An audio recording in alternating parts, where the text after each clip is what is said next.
사도행전 5장 12절에서 16절까지 보겠습니다.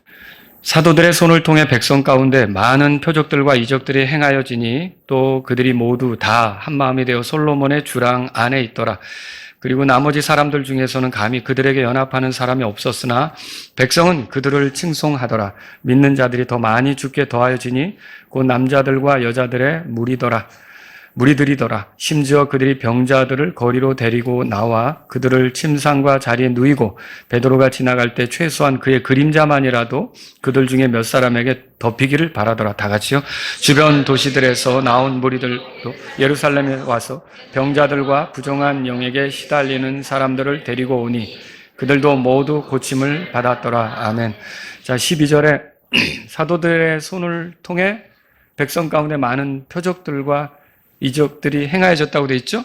네, 오늘 제가 사도들의 표적들과 이적들 이런 제목으로 말씀을 드릴게요. 제가 오늘 여러분들과 함께 이게 사도들이 행했던 표적들과 이적들에 대해서 잠깐 살펴보려고 하는데 여기 이제 이 문장을 보면 표적들, 이적들이 나오는데 요거부터 먼저 이해를 했으면 좋겠어요. 성경에 보면 요게 같이 이렇게 등장할 때가 많이 있습니다. 근데 표적들은 뭐냐?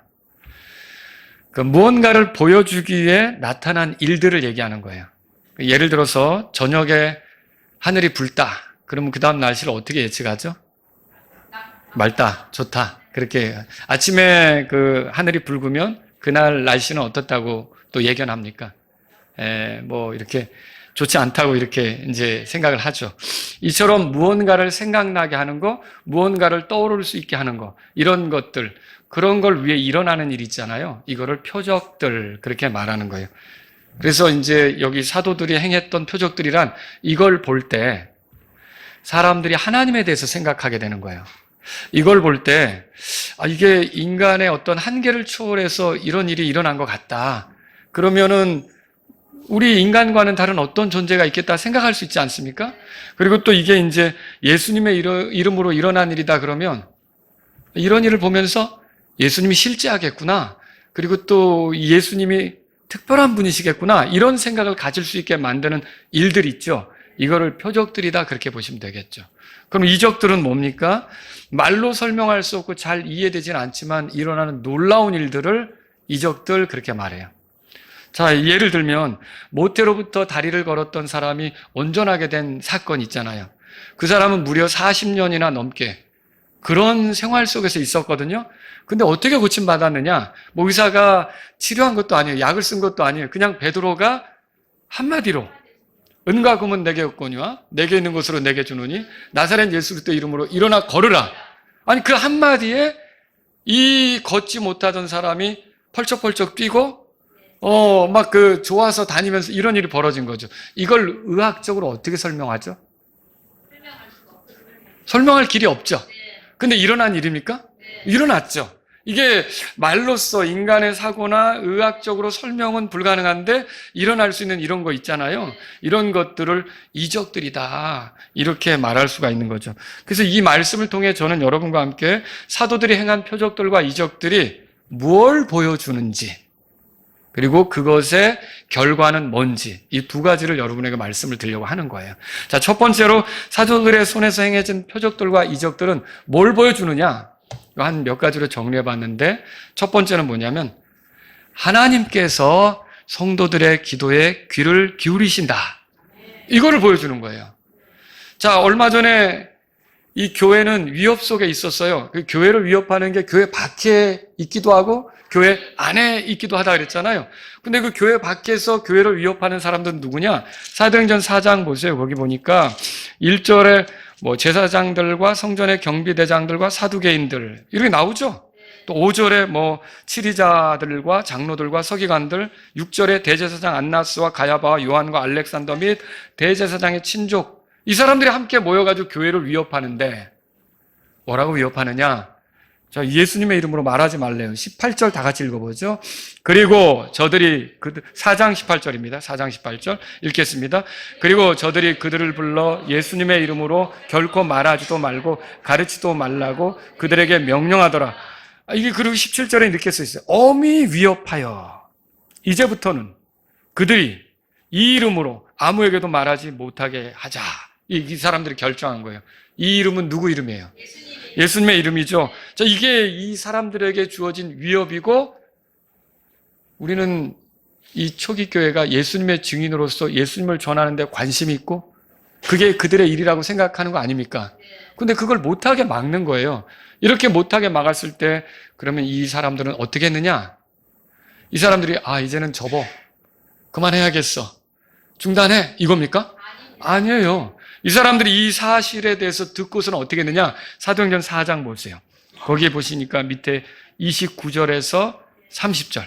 여기에 보면 이 사람들이 모여서 같이 기도한 내용이 들어있어요. 자, 뭐라고 기도했는지 함께 읽어보겠습니다. 29절부터 이제 주여 그들의 위협을 보소서. 그리고 주의 종들이 전적으로 담대히 주의 말씀을 말하게 하옵시며 또 주의 손을 내밀어 병이 낫게 하시고 또 표적들과 이적들이 주의 거룩한 아이 곧 예수님의 이름으로 이루어지도록 하옵소서 하더라. 여기 보시면 담대하게, 이 위협은 있지만 담대하게 주의 말씀을 말할 수 있도록 도와달라고. 그리고 또 뭐라 그러냐면 여기 표적들과 이적들이 예수님의 이름으로 이루어지게 해달라고 이렇게 기도하는 내용이 있다는 거죠. 자, 이 기도의 응답이 오늘 본문이에요. 그가 표적들과 이적들이 나타나게 해달라고 그러는데 오늘 본문 5장 10절에 사도들의 손을 통해 백성 가운데 많은 표적들과 이적들이 행하여졌다. 그렇게 돼 있죠? 자, 그러니까 이걸 보면서 우리가 알 수 있는 게 뭐예요? 하나님께서는 위협을 당하고 어려운 순간에 성도들이 기도하는 것을 들으신다는 거죠. 여러분과 제가 알아야 될 거는 하나님께서 귀를 지으신 분이시기 때문에 우리가 드리는 기도에 대해서 귀를 기울이시는 거예요. 관심을 갖고 기도하라고 하는 거죠. 여러분은 그거를 어떻게 알 수가 있어요? 지금까지 그리스도인으로 살아오면서 기도 안 하셨나요? 기도해 보셨죠? 그러면 그렇게 기도했는데 그렇게 해온 기도 중에 응답된 거는 하나도 없나요? 있죠?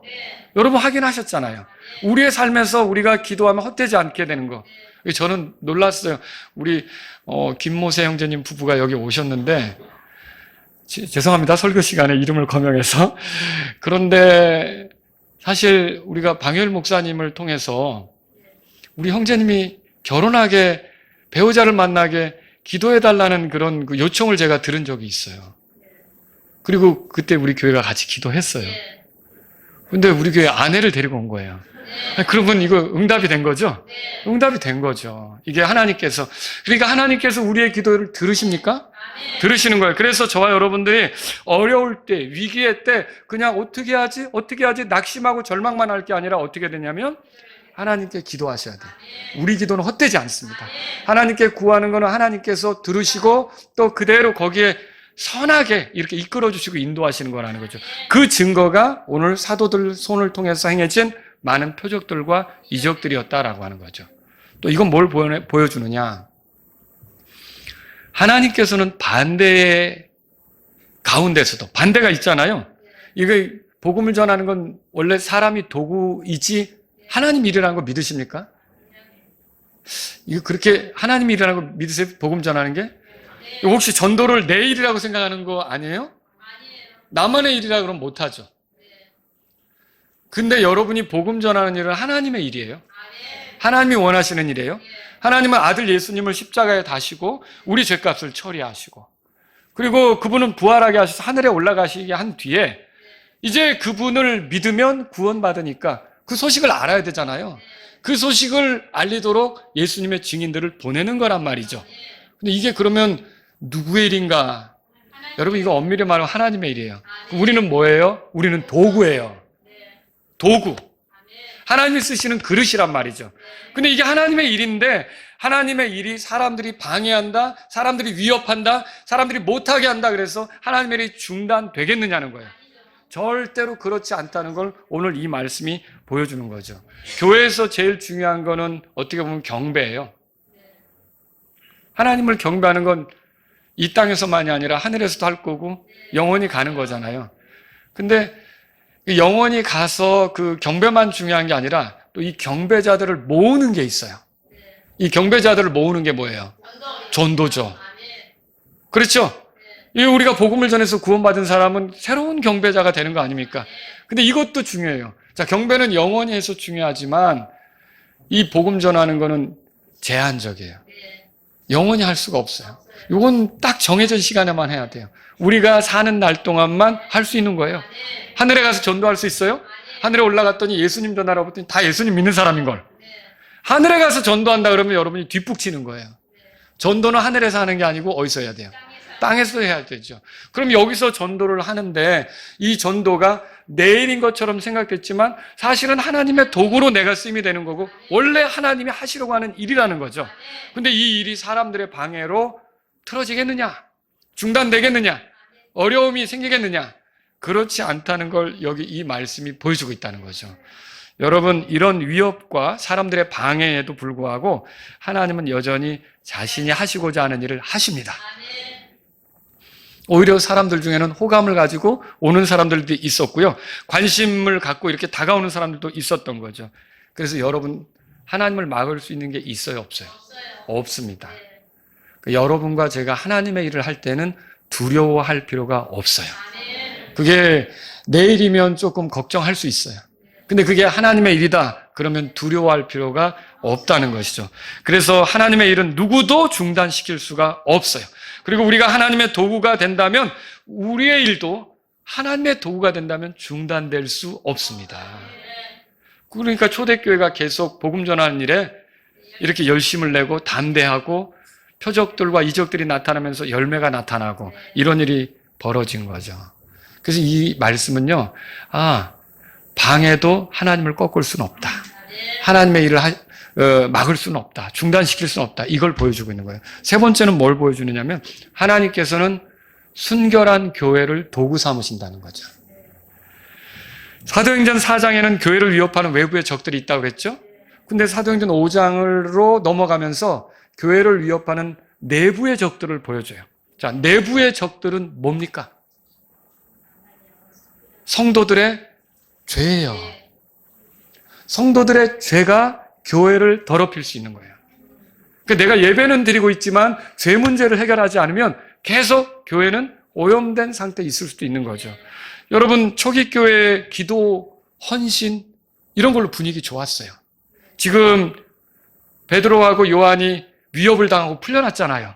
근데 이 사람들이 위축되지 않고 하나님, 우리가 담대히 하나님 말씀을 전하게 해달라고 모여서 기도했잖아요. 그 결과가 뭐였어요? 성령으로 충만했다고 31절에 써 있어요. 4장 31절에 그들이 기도하기를 마칠 때에 함께 모인 곳이 흔들리더니 그들을 모두가 뭐라고 돼 있어요? 성령님으로 충만하여 담대히 하나님 말씀을 말하더라. 분위기 좋죠? 분위기 좋아요. 그리고 여기다가 바나바 같은 사람이 나타나서 자기 땅을 팔아가지고 그 값을 교회에다 바치면서 어려운 형편에 있는 성도들 아니면 교회 필요를 위해 쓸 수 있도록 그렇게 했단 말이죠. 자, 헌신, 사랑, 나눔, 교회 분위기 얼마나 좋습니까? 근데 이런 교회 분위기에 찬물을 끼얹은 사람들이 있어요. 누굽니까?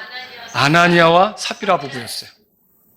이 아나니아 삽비라 부부는 하나님께 드리기로 해놓고 자기 것을 챙긴 거죠. 횡령죄라고 그랬죠? 그냥 이 사람들이 땅을 팔았을 때 50%를 드려도 상관없어요. 25% 드려도 상관없어요. 10% 드려도 상관없어요. 그런데 왜 다 드리기로 해놓고 다 드린 것처럼 꾸미고선 일부는 감춰두고 이러느냐는 거죠. 근데 이렇게 하면 너 이거 다냐? 라고 물었을 때 사실은 아닙니다라고 해야 되는데 삽비라 같은 경우는 뻔뻔하게 답니다. 성령님도 속이고 하나님도 속이고 이렇게 했던 거죠. 자, 이런 심각한 죄가 교회 안에 있었던 거예요. 자, 하나님을 속인다고 해서 하나님이 속여집니까? 하나님이 속임을 당하십니까?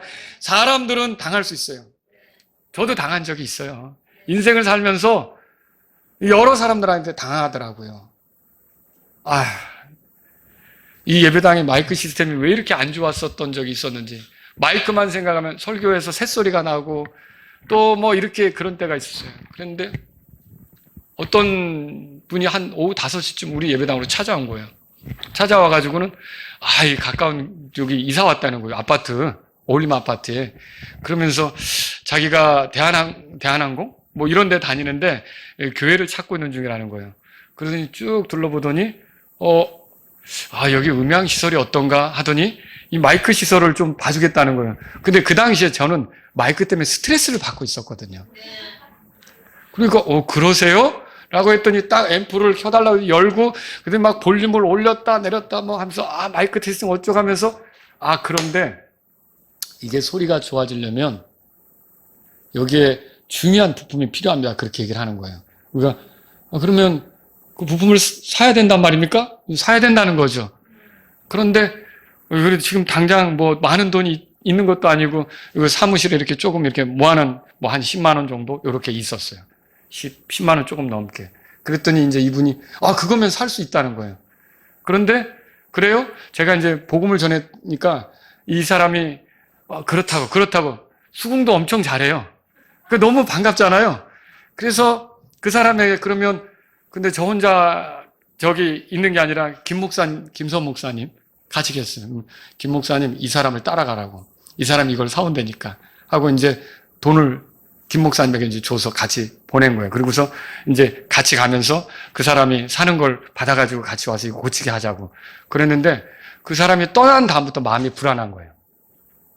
뭐지? 그래서 그 사람이 말한 동호수를 확인하기 위해 어울림 아파트를 갔어요. 그래서 똥동 초인종을 누르고 확인을 하려고 한 거죠. 그러면 확인하려고 하는데 확인이 안 되는 거예요. 이 사람이 거기 사는 게 아니에요. 이거 뭐가 문제가 생긴 거다. 그래가지고 김 목사님께 전화해서 목사님 돈 넘기면 안 된다고 그냥 빨리 차 돌려가지고 오라 했더니 벌써 줬어요. 그런데 벌써 줬어야 했는데 그럼 목사님 어떻게 할까요? 돌아오지 않을 거예요. 그래도 조금 더 돌아오지 않을 거예요. 그러니까 결국 그 사람이 튄 거야. 그래가지고 화가 나서 제가 와서 사진을 그 CCTV가 있잖아요. 다 찍어가지고 이런 사기를 예배당을 놓고 이런 사기를 치다니 교회에 내가 모든 교회들이 알도록 해야겠다 했는데 또 그게 그렇더라고요. 얼마나 어려웠으면 교회 돈을 빼먹으려고. 참, 어디 가서 이렇게 그게 또 마음이 찔려가지고 하나님께로 돌아오면 좋겠다. 진짜 불쌍한 사람이다. 또 그 생각이 들더라고요. 그래서 결국은 김 목사님 와가지고 서로 난처한 표정으로. 그래서 그때 어쨌든 제가 이제 교회에서 잘해준 것으로 그걸 메꿔 넣었어요. 그걸 이제, 왜냐하면 제가 판단을 잘못했기 때문에. 그랬는데 왜 이렇게 하냐면 저도 당해요. 저도 속는다고요. 저도 어수룩해서 속을 때가 있다고요. 근데 하나님이 속아요? 하나님은 안 속아요. 그런데 어떻게 하나님을 속이려고 이렇게 하느냐는 거죠. 하나님을 속이려고 하니까 이게 엄청난 죄라는 거죠. 이렇게 해서 죄가 된 거예요. 근데 여러분, 아간의 죄가 이스라엘 백성이 이렇게 전쟁하러 가는 걸 돕지 못했죠. 걸림돌이 됐잖아요. 그러니까 여리고성은 쓰러뜨리고요. 그거보다 작은 아이성을 함락시켰어요? 못했죠. 아이성 함락을 못 시킨 거예요. 근데 왜 그랬나 보니까 아간의 죄 때문이었어요. 근데 교회도 마찬가지. 분위기 좋아요. 성령으로 충만했어요. 담대히 하나님 말씀을 말하고 있어요. 누군가 헌신했어요. 사랑을 쏟아봤어요. 나누고 있어요. 아주 좋은 거예요. 더 나가야 되잖아요. 근데 이런 교회가 이렇게 나가야 되는데 성도들 안에 죄가 있으면 어떻게 해요? 거기서 멈춰지는 거예요. 진전을 못하는 거예요. 그런데 이 죄가 해결됐을 때, 아간의 죄가 해결됐을 때, 아이성 쳐들어갔을 때 함락시켰어요? 함락시키고 전리품 취했죠? 그러면은 여러분 여기 이스라엘의 예루살렘 교회 이 아나니아하고 삽비라의 죄가 해결됐을 때는 어떻게 됐을까요? 여전히 하나님께서 그 교회를 통해 일을 하시기 때문에 뭐가 나타나는 거예요? 사도들의 표적들과 이적들이 나타나는 거라는 거죠. 하나님께서 디모데 후서에 이렇게 기록해 주셨어요. 들어보세요. 그러므로 사람이 이것들로부터 자기를 정결하게 하면 그는 존귀에 이르는 그릇, 곧 성별되어 주인이 쓰시기에 합당하며 모든 선한 일에 예비된 그릇이 되리라. 여러분, 하나님께서는 이걸 통해서 교회를 순결하게 하시면서 일하신다는 걸 보여준다는 거죠. 근데 뭔가 교회 안에 얹힌 것이 있을 때는 어떨까요? 이게 진전이 되지 않을 수도 있다는 거죠. 저와 여러분들이 이 사실을 통해, 이 성경 기록을 통해 이런 것들을 알게 되는 거죠. 자, 두 번째 거 말씀드릴게요. 그러면 사도들의 손을 통해 행해진 많은 표적들과 이적들의 결과는 뭐냐? 여러분, 여기 12절의 끝에 또 그들이 모두 다 한 마음이 되어 사도행전 5장입니다. 어디에 모였어요? 솔로몬의 주랑 안에 있더라 그렇게 돼 있죠. 요 솔로몬의 주랑은 뭐 어디입니까? 베드로하고 요한이 그 모태로부터 걷지 못했던 그 사람을 온전하게 한 뒤에 사람들이 막 몰려오니까 이 솔로몬의 주랑에 서서 예수님에 대해 선포한 곳이거든요. 거기에 사람들이 한 마음이 되어서 모였다는 거죠. 근데 이렇게 모인 사람들을 보면 크게 두 부류예요. 어떤 부류냐? 13절, 14절 다 같이 읽습니다. 그리고 나머지 사람들 중에서는 감히 그들에게 연합하는 사람이 없었으나 백성은 그들을 칭송하더라. 믿는 자들이 더 많이 죽게 더하여지니 곧 남자들과 여자들의 무리더라. 12절에서 한 마음이 되어 모였다 그렇게 돼 있죠. 한 마음이 되어 있는 거예요. 그런데 13절에 나머지 사람들은 그랬죠. 이 나머지 사람들은 어떤 사람들입니까? 이게 거기에 연합하지 못한 거죠. 그러니까 이 사람들은 아는 것이 허락이 되지 않은 사람들이에요. 그리스도인들과 한 마음을 이루지 못한 사람들이죠. 이 사람들이 어떻게 했느냐? 거리를 두고 지켜볼 뿐이었어요. 더군다나 교회에 쉽게 못 들어가는 건 아나니아 삽비라 소식을 또 들었거든요. 교회 들어가는 게 이게 그냥 장난이 아니구나. 함부로 생각하면 안 되겠구나. 그런 것도 있을 거고요. 그렇지만 이들 사이에 어떤 일이 있었느냐? 이제 그리스도인들을 칭송하는 일이 있었던 것을 우리가 알 수 있어요. 13절 끝에 그렇게 돼 있죠. 백성은 그들을 칭송하더라 그렇게 돼 있어요. 요거는 이제 마치 명절 때 집안 사람들이 모였는데 예수님 믿는 그런 부부가 왔단 말이에요. 뭐 둘째 낼 수도 있고 셋째 낼 수도 있는데 근데 역시 달러 뭐가 좀 아주 좀 특별해 아주 귀해 이렇게 좋게 보는 거 있죠. 그런 것 같은 모습이다라고 생각하면 좋은 거예요. 왜 그럴까요? 교회가 보여주는 모습이 죄를 용납하지 않잖아요. 그죠? 그리고 사도들이 보여준 모습 뭐예요? 표적들과 이적을 통해 어려움에 처한 사람, 아픈 사람, 마귀 들린 사람 이런 사람들을 자유롭게 해주고 있잖아요. 이런 게 좋은 거죠. 그러니까 그 사람들이 좋게 얘기한 거예요. 근데 좋게는 얘기하는데 다가가서 연합하는 거예요? 그건 못하죠. 연합은 못하는 거예요. 이게 관망하는 거죠. 지켜보는 거죠. 그런 사람들이 있었고요. 또 다른 부류는 뭐냐면 14절에 나온 대로 믿는 자들이었어요. 그들이 목격한 일들, 사도들이 일으킨 표적들, 이적들로 주님의 교회에 더해진 사람들이 여기에 믿는 자들, 그래서 더 많이 죽게 더하여졌다. 구원받은 사람들을 이렇게 표현하는 거예요. 구원받은 사람들은 누구에게 속하는 거예요? 예수님께 속하는 거죠. 예수님과 연합하는 거죠. 예수님에게 더해진 거다 그렇게 말할 수 있는 거죠. 사도행전 2장 41절에 오순절날 120명에게 3,000명이 더해졌다고 돼 있어요. 그리고 이제 베드로가 걷지 못하던 사람을 온전케 한 그날에는 5,000명이 더해졌다고 써 있어요. 그리고 여기는 믿는 자들이 더 많이 수를 알 수 없어요. 근데 남자들과 여자들의 무리가 더해졌다 이렇게 표현되고 있는 거죠. 자, 예수님이 지상에서 사역하실 때 이렇게 말씀하신 적이 있어요. 요한복음 4장 48절에 들어보세요. 너희는 유대인들에게 한 말이에요. 여기서 너희는 유대인들이에요. 너희는 표적들과 이적들을 보지 않고서는 믿으려 하지 아니하는도다. 그러니까 뭘 봐야 믿는다는 거죠. 그 말씀대로 지금 사도들이 표적들과 이적들을 보여주자 믿기 시작한 사람들이 생긴 거죠. 하나님이 누구냐? 하나님이 어떤 분이시냐? 관심을 갖게 됐고 또 그러면 이 사람들이 증언한 예수님은 누구냐? 예수님의 이름으로 이런 일이 일어난다면 예수님은 도대체 어떤 분이냐? 관심을 갖게 됐고 그러면 사도들이 그때 어떻게 했을까요? 여러분 병고침을 목격했다고 구원입니까? 아니죠. 나 그 병고침 현장에 가서 놀라운 거 봤어. 그래가지고 막 흥분해가지고 왔어요. 그럼 구원받은 겁니까? 그렇게 됐어도 그 사람에게 복음이 들려줘야 되죠. 자, 그런 걸 목격하면 마음이 연화해지는 건 사실이에요. 마음의 문이 싹 열려서 복음을 받을 준비가 되는 건 사실이에요. 그런 사람들에게 구원에 이르게 하려면 어떻게 해야 되느냐? 복음을 전해줘야 되는 거죠. 분명히 사도들이 담대히 하나님 말씀을 말했을 거예요. 그리고 복음을 전했을 거예요. 예수님에 대해서 말했을 거라는 거죠. 그리고 그렇게 해서 믿는 자들이 생겼다라고 하는 거죠. 여러분 오늘날도 여러분과 제가 위기의 때에도 나는 예수님을 전하는 걸 중단하면 안 되겠다. 부지런히 복음 전하겠다. 주님 이런 것들이 나를 위축시키는데 도와주세요. 담대하게 전할 수 있게 해주세요. 그러면 또 성령님으로 충만해서 복음을 전할 수 있겠죠. 근데 그때 나타나는 어떤 반응들을 보면 두 가지인데 우리가 전한 것이 그리 나빠 보이지는 않아요. 그런데 이렇게 관망하는 자세로 지켜보는 사람이 있을 수 있는 거고요. 괜찮은 것 같은데 나는 아직 이렇게 거리를 두고 지켜보는 사람이 있을 수 있고요. 어떤 사람은 믿는 자가 돼서 열매로 하나님께 바쳐지는 그런 일이 있을 수 있다는 거죠. 여러분 이것이 우리에게 그런 것들을 보여주는 거예요. 그래서 이렇게 하다 보니까 사람들이 몰려오기 시작하는데 15절 읽어볼까요? 시작. 심지어 그들이 병자들을 거리로 데리고 나와 그들을 침상과 자리에 누이고 베드로가 지나갈 때 최소한 그의 그림자만이라도 그들 중에 몇 사람에게 덮이기를 바라더라. 이게 아픈 사람이 있는데 이 아픈 사람을 고치겠다고 하는데 베드로 선생님이 지나가면서 그림자만이라도 비춰줬으면 이 생각을 한 거예요. 이게 고대 시대에는 그 사람의 그림자가 그 사람을 이제 의미한다고 믿었던 거예요. 근데 이제 무슨 효험이 있기를 바라면서 이렇게 한 건데 이게 여러분 올바른 겁니까? 그건 아니죠. 미신적 태도죠. 사도들이 이렇게 하라고 그랬어요? 아니죠. 그렇게 생각한 사람들이 그렇게 한 거죠.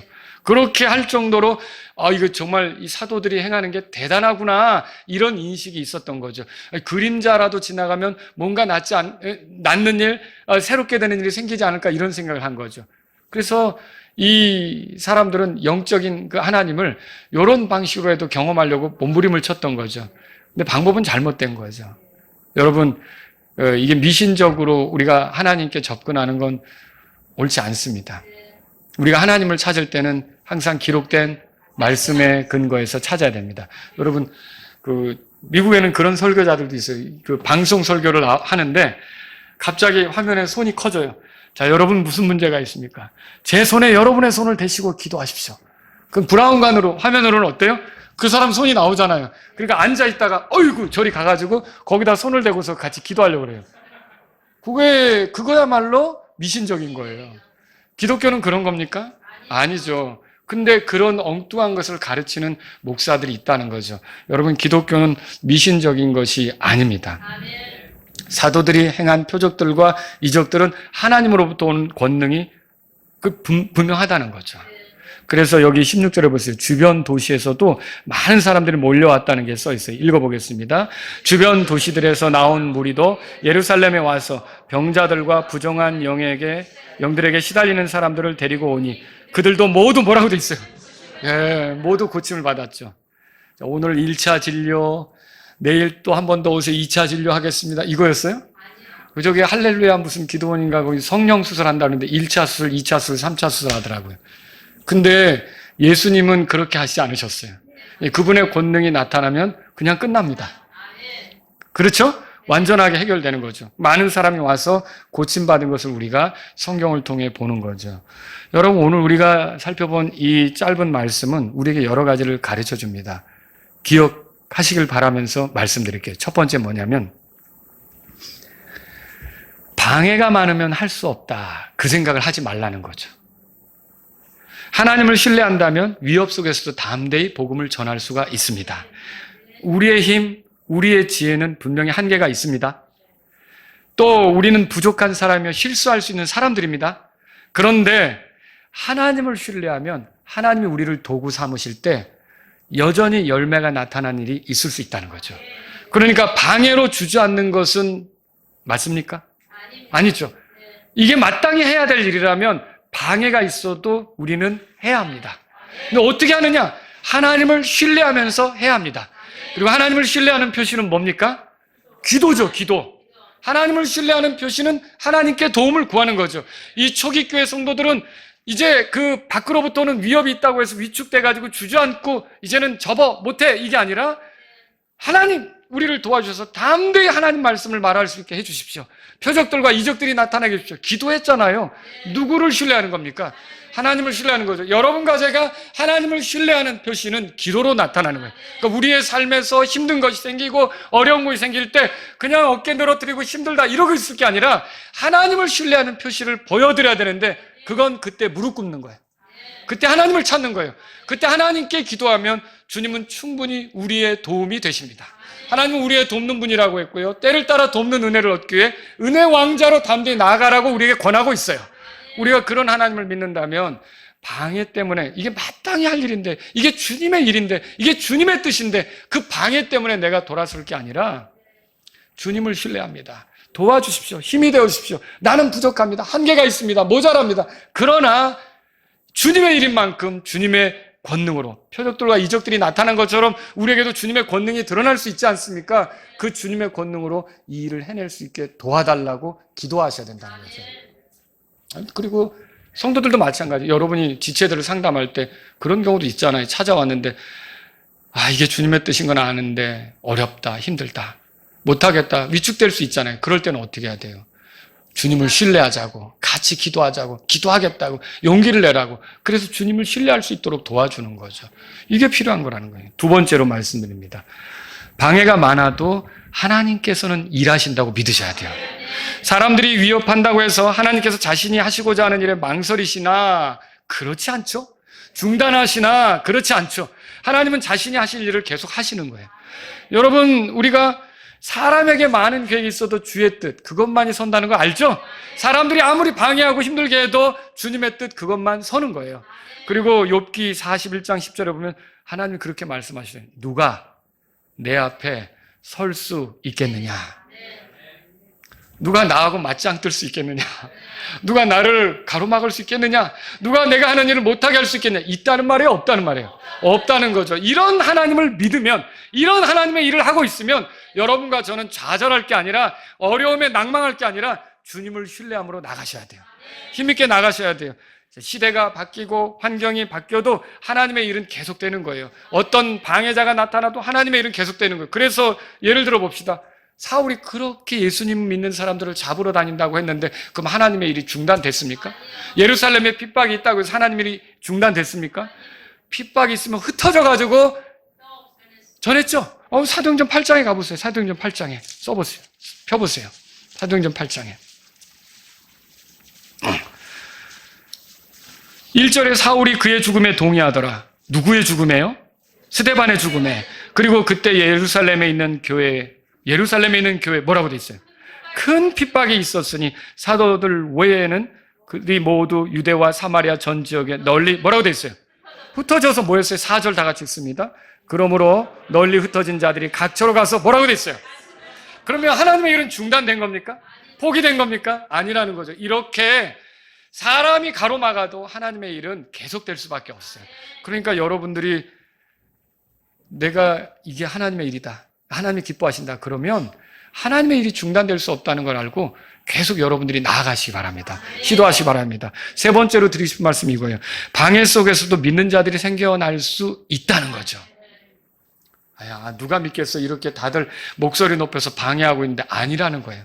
하나님의 권능이 발휘되면 그 방해 속에서도 믿는 자들은 생기는 거예요. 거리를 두고 지켜보는 사람, 관망하는 사람, 좋은 말 하면서 이건 내가 어떻게 해야 될까? 접근해야 될까? 이렇게 보는 사람도 있는 거고, 오늘 여기 본문에 나온 것처럼 믿는 자들도 생기는 거예요. 여러분, 이렇게 본다면 우리 어떻게 해야 되겠습니까? 하나님께서는 원하신다면 얼마든지 자신의 열매를 내놓으실 수 있다는 걸 알고 우리는 도구가 되는 측면에서 부지런해야 되는 거죠. 이게 사실 인천에서 이렇게 우리가 2006년도부터 복음을 전할 때, 그 전부터도 했죠. 근데 2000년도부터도 이렇게 하고 그렇게 해왔는데 그 전도지를 받는 게 이렇게 시간이 횟수가 가면서 약간 받는 사람들의 태도가 달라지는 걸 느껴요. 여러분 그런 거 안 느끼십니까? 이게 뭐예요? 예, 고맙습니다. 이런 식으로 받죠. 그럼 저도 예수님 전하는 거야라고 즐겁게 전하죠. 근데 요즘은 점점 벌써 내가 전도지를 들려고 이렇게 내밀 이렇게 서 있잖아요. 그러면 저쪽에서 알고 코스를 바꿔요. 이렇게. 네, 앞으로 안 지나가려고 그래요. 그래서 이상한 거를 발견한 이상한 종자를 발견한 것처럼 그렇게 비켜가려고 딱 오고요. 그리고 또 어떻게 주면 어때요? 예, 바로 버리거나 특히 중고등학교 여학생들이 무서워요. 중고등학교 여학생들은 아주 진짜 광선 레이저를 쏘면서 딱 지나갈 때도 있다고요. 이게 예수님을 전하는 데 있어서 반응이 옛날 같지 않아요. 그래도 우리는 주님을 전해야 합니다. 왜냐하면 어딘가에서 우리를 필요하는 사람이 있어요. 그리고 그들이 예수님을 믿게 되면 열매가 되는 거예요. 하나님은 그 열매를 얻으실 거라는 거죠. 우리가 이런 걸 믿는다면 지치지 말고 초대교회 성도들처럼 계속 언제까지 복음을 전해야 될까요? 예, 주님 만날 때까지. 마라나타! 우리가 주님 만날 때까지는 계속 복음을 전해야 된다는 걸 기억하시기 바랍니다. 다 같이 일어서시겠습니다. 오늘 이 말씀을 들으신 여러분 가운데 하나님 아버지, 하나님의 일이고 하나님의 뜻이라면 많은 방해가 있어도 제가 주님을 신뢰하면서 사기를 원합니다. 이런 분이 있다면 기도하십시오. 오늘 주님 앞에서. 하나님 아버지, 제가 많은 방해가 있어도 하나님께서 일하시는 걸 믿고 주님을 신뢰하면서 나가기를 원합니다. 이런 분이 있다면 주님 앞에 나아가십시오. 하나님 아버지, 많은 방해 속에서도 믿는 자들이 생겨날 수 있고 열매가 나타날 수 있다는 걸 알고 주님을 위하여 움직이길 원합니다. 위축됨 없이 주님을 위해서 용기를 내기를 원합니다. 주님, 저를 도와주십시오. 이런 분이 있다면 이 시간 주님 앞에 나아가십시오.